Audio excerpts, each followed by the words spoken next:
The smell of roasted chicken filled the kitchen. Flora Hart stood at the counter slicing carrots for Mara's lunchbox. Mara, 8 years old, sharp-eyed and quick to smile, sat nearby, coloring. Flora had been her nanny for almost a year, though sometimes it felt like more. From the next room, Rowan Vale's voice carried over, calm at first, then tight. "No, I understand. You're still not coming? Tonight?" A pause. "Right. Have a good evening." He walked in, phone still in hand, tall in his dark suit, CEO face on, smooth, unreadable. Mara glanced up from her paper. "Dad, is the GALA still on?" Rowan nodded once, but his gaze slid to Flora. She kept chopping, pretending not to notice. "Flora, are you free tonight?" She raised an eyebrow. "Working. Looking after Mara. I'll arrange another sitter." He leaned against the counter, watching her like she'd just become part of some plan. "Come with me to the Harbor View Innovation Gala." Mara gasped. "That's the big one! All the important people will be there." Flora gave a short laugh. "You're joking." "I'm not," Rowan said. "My date canceled. I need someone who won't embarrass me." It was meant as a tease, but it landed with a sting. Flora felt her grip tighten on the knife. She could refuse, stay in her safe, small corner of this life. But another voice inside whispered, "Why not see what's out there?" She met his eyes. "If I go, it's on my terms." "Name them," he said. "I choose what I wear. I speak for myself. And if anyone tries to look down on me," she tapped the board against the knife, "I won't stay quiet." Rowan's mouth curved, almost impressed. "Deal." Flora went back to the carrots, but the rhythm was gone. Somewhere deep inside, something had shifted. In the corner, Mara grinned like she knew a secret. And for reasons Flora couldn't name, the air felt heavier. Like the night ahead might change everything. Flora didn't sleep much that night. She told herself it was just a fancy dinner, just a few hours in a room full of strangers. But deep down, she knew this was a test. By mid-morning, her phone buzzed, a number she didn't know. "This is Isla Moreno," the woman's voice sang through the line. "Rowan tells me you need a dress." Flora frowned. "I can find something." "No," Isla said. "If you're walking into the Sapphire Conservatory with him, you will not find something. You will arrive." An hour later, Flora stood in Isla's private studio. Racks of dresses lined the walls, glittering like a rainbow cotton silk. Isla, tall and sharp-eyed, circled her like a hawk. "You're not a blank canvas," she said. "That's good. We'll build on what's already here." Flora almost laughed. "And what's here?" "Confidence you don't know how to wear yet." One by one, Isla pulled out gowns. Too stiff, too soft, too loud. Then, navy silk, cut simple but strong. When Flora slipped it on, it moved like water. Isla stepped back, smiling. "There. That's you, but turned up so they'll have to look twice." Flora turned to the mirror. She still saw herself. Same dark hair, same brown eyes, but something was different. She stood taller, her shoulders eased back. "You'll need to walk in like you own the room," Isla said. "And if anyone tries to test you," she snapped her fingers, "you test them back." Flora smiled. "That I can do." Isla's gaze softened. "Good, because I have a feeling tonight it's not just a gala. Something's going to happen." The Sapphire Conservatory rose ahead like a glass palace. Inside, golden light spilled across marble floors. Flora sat beside Rowan in the back of a sleek black car, her hands resting on the silk of her dress. "You don't have to talk much tonight," Rowan said. "Good, because I'd rather listen first." The car stopped. Cameras flashed outside. Not for her, of course, but for the people in gowns worth more than her old apartment. A valet opened her door. She stepped out. For a moment, the crowd noise dulled. Heads turned. Not everyone recognized her, but they knew she didn't quite fit their list of usual faces.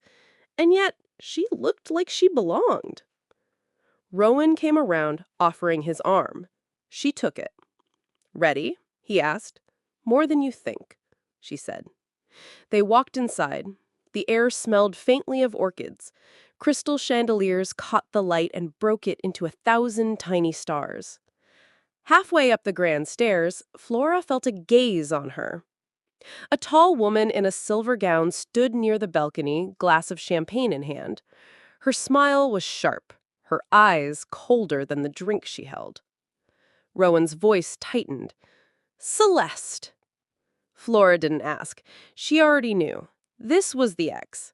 And from the look on Celeste's face, tonight had just gotten a lot more interesting. Celeste didn't wait for them to reach the top of the stairs. She glided forward, silver gown catching the light, smile set like fine china. "Rowan," she said, kissing the air near his cheek. Her eyes slid to Flora.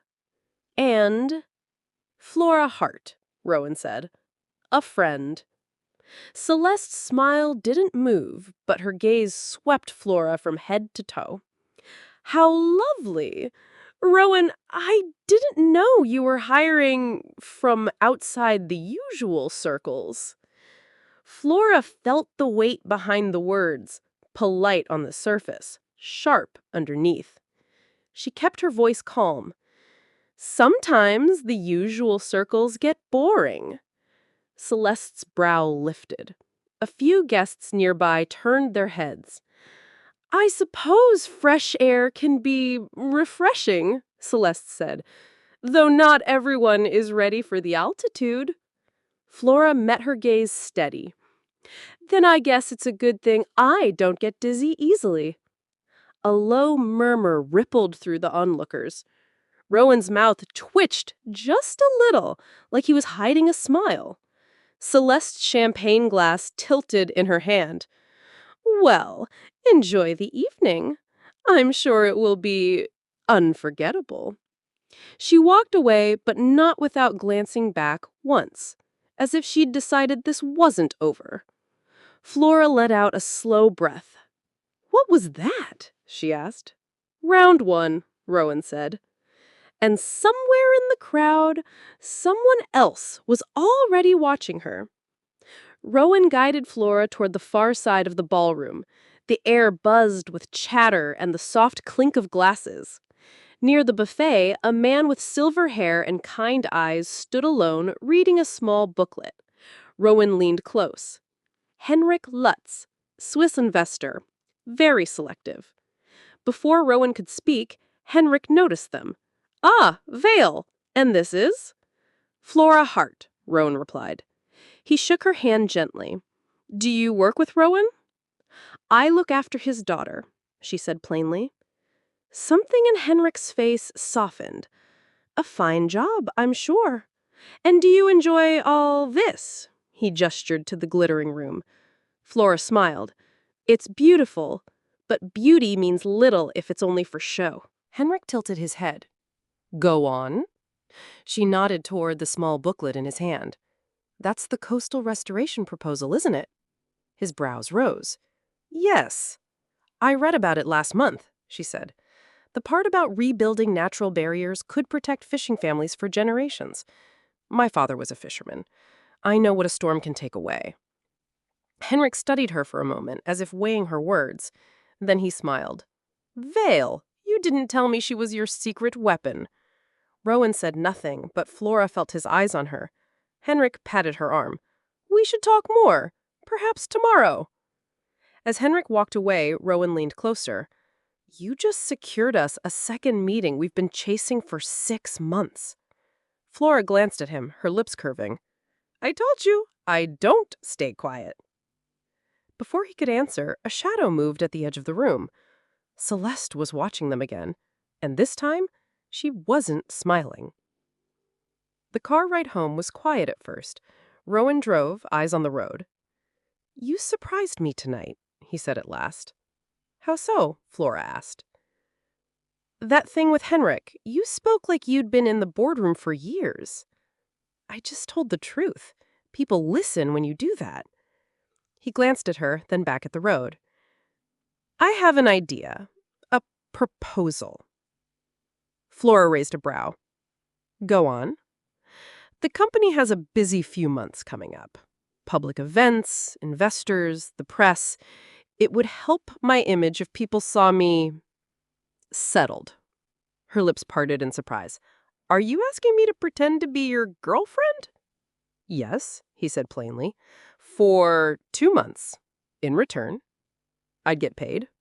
He nodded. And I'll update your contract. More pay, more freedom. Flora leaned back, studying him. And you get a partner I can trust to handle herself in public. Tonight proved that. She thought for a long moment. If I say yes, I have rules. Name them. I choose what I wear. I speak for myself, and I'm not just decoration. If I'm at your side, I'll have my own voice. Rowan's mouth curved. Deal. The car stopped in front of the building. He stepped out first, then opened her door. Welcome to the next 2 months, Miss Hart. She stepped onto the curb, knowing somewhere deep inside, this wasn't going to stay pretend for long. The next weeks moved fast. Flora found herself in places she never expected, sitting beside Rowan at business lunches, walking red carpets, standing in photos that would end up in magazines. At first, she felt like she was wearing a mask, but little by little, it stopped feeling like acting. She learned the way Rowan's jaw tightened when someone tried to corner him in a deal. She noticed the way his voice softened when he spoke to Mara. One afternoon, she joined them at the park. Rowan was still on a call, pacing under a tree, while Mara dragged Flora toward the swings. Push me higher, Mara laughed. Flora pushed until Mara squealed, hair flying.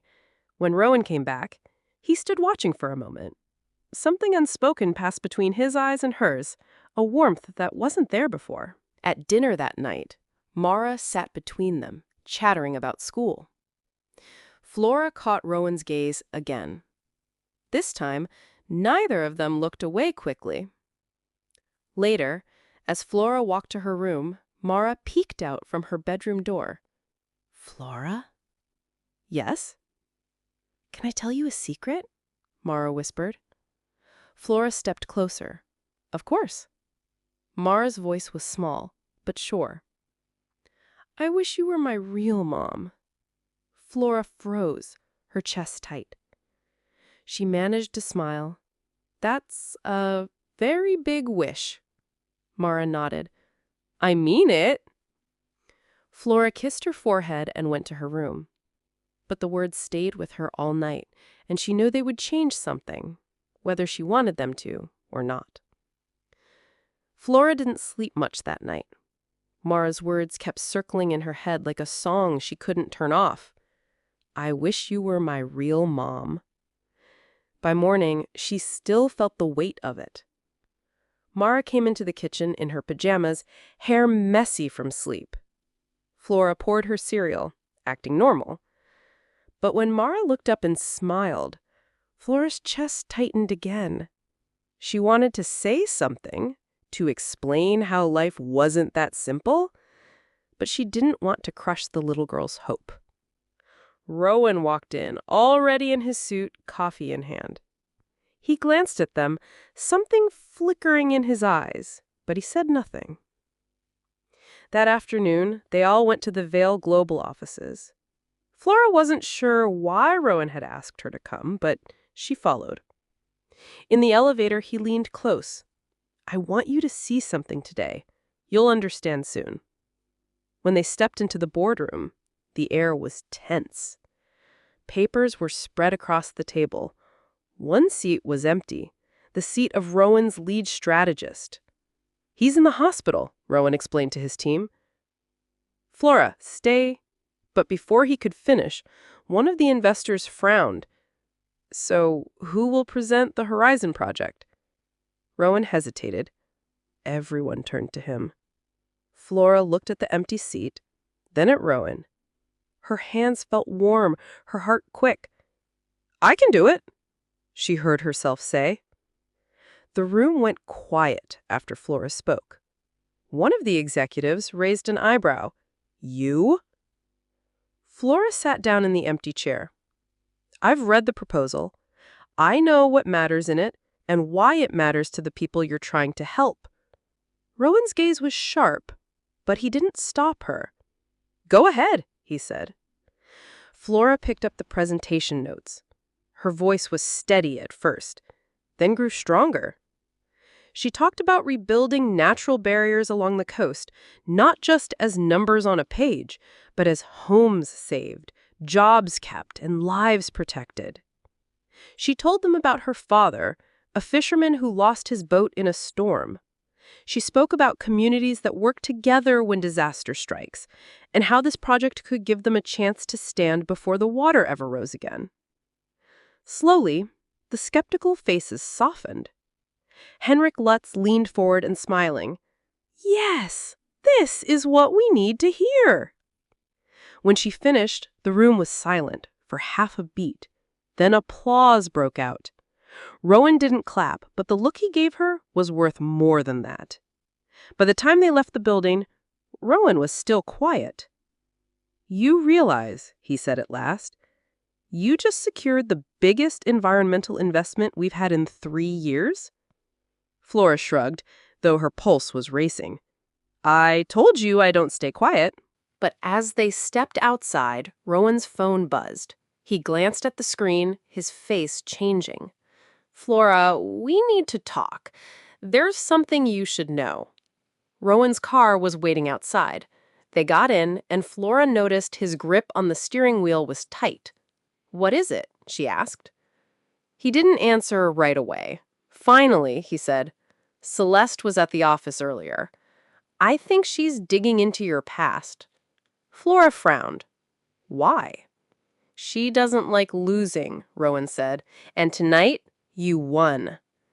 Before she could reply, her phone buzzed. It was an email from an unknown sender. She opened it and froze. It was a job offer. A major arts and education coalition in Boston wanted her to lead their national program. High pay, full control, a chance to help thousands. Her hands tightened on the phone. Boston was hours away. Accepting would mean leaving Mara, leaving this. She closed the email. "I need to think," she said. Rowan glanced at her as if he wanted to ask more, but his phone rang and he took the call, his voice shifting into business mode. Flora turned to the window, watching the city lights slide past. In her chest, 2 feelings pulled against each other: the dream she'd always wanted and the life she was starting to care about. She didn't know which would win, but she knew she didn't have much time to decide. 2 nights later, Flora and Rowan left a late charity dinner together. They stepped into the glass elevator of Vale Tower, the city lights glittering below them. Halfway up, the lift shuddered, then stopped. The lights flickered once, then went out, leaving only the faint glow from outside. Flora gripped the rail. "Is this normal?" Rowan pressed the emergency button. Nothing. He pulled out his phone. No signal. "Great," she muttered. They stood in silence for a moment, the hum of the city muffled by the glass. Finally, Rowan said, "You seemed distracted tonight." Flora kept her eyes on the skyline. "I got a job offer." "Boston," he said quietly. She turned. "You knew?" I hear things, he admitted. Are you going to take it? I don't know. It's everything I've worked for, but leaving Mara? Her voice trailed off. Rowan's eyes softened. She'll miss you. Flora studied him in the dim light. And you? He didn't look away. I'm not good at needing people, but lately, he stopped, shaking his head. The elevator jolted, then started moving again. Rowan stepped back, his voice lower now. Forget I said anything. Flora's heart was still beating fast, and it wasn't because of the elevator. The next evening, Rowan brought Flora to a private dinner with key investors. The table was long, the lighting warm, the room filled with low voices and the scent of fine wine. Celeste was there. She smiled when she saw Flora, but it didn't reach her eyes. For a while, the dinner went smoothly. Flora spoke with Henrik about the Horizon project, answering his questions with quiet confidence. Rowan watched her like he was listening to more than just her words. Then, as dessert was served, Celeste leaned forward. It's so inspiring, she said loudly, that Rowan would bring Mara's nanny to an event like this. The clink of cutlery stopped. Flora felt the heat rise in her cheeks. Someone at the far end whispered. She looked at Rowan, waiting for him to say something, to defend her, but he stayed silent, his expression unreadable. Flora forced a small smile. I suppose it is inspiring. Shows you can't always judge by job titles, doesn't it? A few guests gave polite laughs, but the damage was done. The room felt colder. When the dinner ended, Rowan tried to speak to her as they left, but she stepped ahead, her heels clicking against the marble, not looking back. Inside, something had cracked, and she wasn't sure it could be fixed. Flora didn't go back to Vale Tower for 3 days. She stayed in Briarford, helping her sister Clara at the small art center they ran for local kids. The air there smelled of paint and old books. Nothing like the polished glass of Rowan's world. On the 4th afternoon, she was cleaning paintbrushes when she heard the sound of an expensive car outside. She turned and saw Rowan step through the door. He looked out of place among the peeling walls and scattered crayons. Flora, he said, almost careful. She crossed her arms. What are you doing here? I came to apologize, he said. I should have defended you at the dinner. I didn't. That was wrong. Flora stayed quiet, letting the silence press on him. He took a breath. I also came with an offer. I want you to run Vale Global's new impact division. Full control, your vision, no one else's. She frowned. Why me? Because you see people. You don't just see numbers or reports. You see lives, and that's what we need. Clara appeared in the doorway, wiping her hands on a paint rag. If you're asking my sister to trust you, make sure you give her real respect. That's all she's ever wanted. Rowan nodded. She'll have it. Flora looked from Clara to Rowan. If I take it, it's on my terms. Full autonomy, no interference. Done, he said without hesitation. She didn't smile. Not yet. But something inside her shifted. Just a little. 2 weeks later, Flora stood on the Harbor View Pier at a coastal cleanup event. Volunteers in bright shirts filled buckets with trash and seaweed.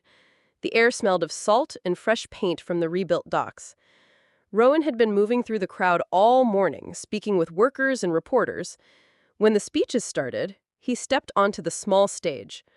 I want to thank everyone, especially one person who's changed the way I see my work and my life. Flora, standing off to the side, froze as his eyes found hers. Flora Hart, you've shown me what it means to lead with heart. You've shown me courage. And you've shown me love. Murmurs swept through the crowd. Rowan pulled a small box from his pocket and opened it. Will you marry me? Before Flora could speak, Celeste's voice cut through the air. Careful, Rowan. She's still just the nanny. The crowd turned, but instead of shock, a wave of disapproval rolled toward Celeste. Someone shouted, "And she's the reason this project even exists!" Others clapped. Flora's heart pounded. She stepped forward, took the microphone. "Yes," she said simply. The cheer that followed was louder than the waves. Rowan slid the ring onto her finger, and for the first time in a long time, she didn't feel like she was standing in someone else's world. This was hers too. The wedding was small.